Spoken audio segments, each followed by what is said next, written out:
Welcome to everyday cooking. இன்னும் எங்கள் சேனலுக்கு சப்ஸ்கிரைப் பண்ணாமல் இருக்கிறீங்களா?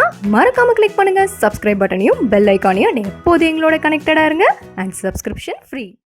இன்றைக்கி நம்ம தினையில் தோசை எப்படி செய்யுதுன்னு பார்க்கலாம். அண்ட் இந்த தோசை ரொம்ப கிறிஸ்பியாக ரொம்ப டேஸ்ட்டாக இருக்கும். நார்மல் தோசையை விடவே இது ரொம்ப நல்லாயிருக்கும். கண்டிப்பாக ட்ரை பண்ணி பாருங்கள். இதுக்கு ஒரு 1.5 கப் அளவுக்கு தினை எடுத்துக்கலாம்.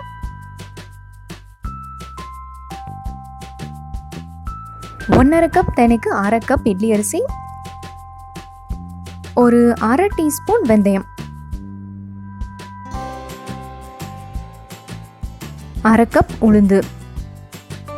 இதெல்லாம் நல்லா வாஷ் பண்ணுங்க. தண்ணி ஊற்றி ஒரு 4லேருந்து 5 மணி நேரம் ஊற விடுங்க.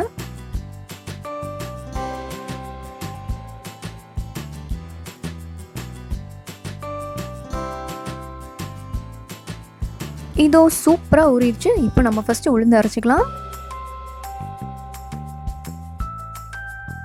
இது நீங்கள் மிக்சியில் தான் அரைக்கணும்னு கிடையாது, கண்டிப்பாக கிரைண்டரும் யூஸ் பண்ணலாம். கிரைண்டர் யூஸ் பண்ணிங்கன்னா இன்னும் கொஞ்சம் கூட நல்லா சாஃப்டாக வரும். இப்போ இதை நல்லா ஃப்ளஃபியாக அரைச்சிடுங்க. இதோ நல்லா சூப்பராக பொங்கி வந்திருக்கு. இந்த மாதிரி அரைச்சிக்கணும்.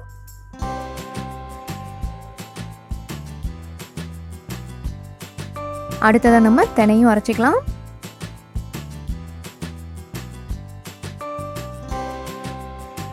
இங்கே நான் ஃபுல்லாக போடலை, நான் பாதியாக தான் அரைச்சிருக்கேன். ஸோ தேவையான அளவு தண்ணி விடுங்க, நல்லா மையாக அரைச்சிக்கோங்க.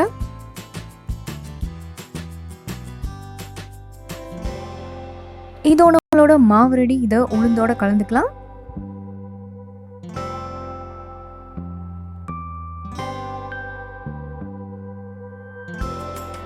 எல்லாமே அரைச்சி முடிச்சாச்சு. இப்போ தேவையான அளவு உப்பு ஆட் பண்ணுங்க. எல்லாத்தையும் நல்லா கலந்து விடுங்க.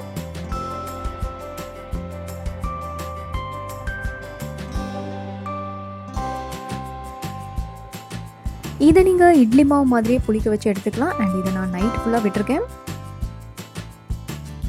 இதோ சூப்பராக பொங்கிருச்சு. இப்போ கலந்து விட்டுக்கலாம். நீங்கள் இதை ஸ்டோர் பண்ணுறதா இருந்தால் தண்ணி சேர்க்க வேணாம், இல்லைனா கொஞ்சமாக தண்ணி விட்டுக்கோங்க. தண்ணி விட்டு நல்லா போரிங் கன்சிஸ்டன்சி கொண்டு வாங்க.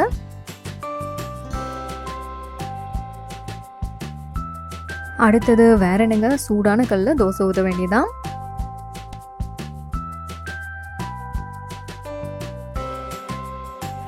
இந்த மாவு இட்லியை விட தோசைக்கு தான் ரொம்ப நல்லா இருக்கும். அண்ட் இது ரொம்ப கிறிஸ்பியாக ஆர்டினரி தோசையை விட செம்ம டேஸ்டாக இருக்கும்.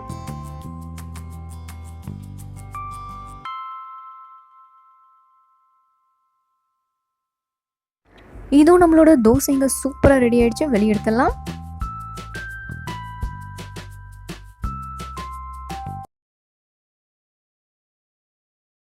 வேறொரு இன்ட்ரெஸ்டிங்கான ரெசிபியோட உங்களை சந்திக்கிறோம். எங்கள் வீடியோஸ் எல்லாம் பிடிச்சிருந்தால் லைக் பண்ணுங்கள், ஷேர் பண்ணுங்கள், கமெண்ட் பண்ணுங்கள் அண்ட் மறக்காம எங்கள் சேனலுக்கு சப்ஸ்கிரைப் பண்ணுங்கள்.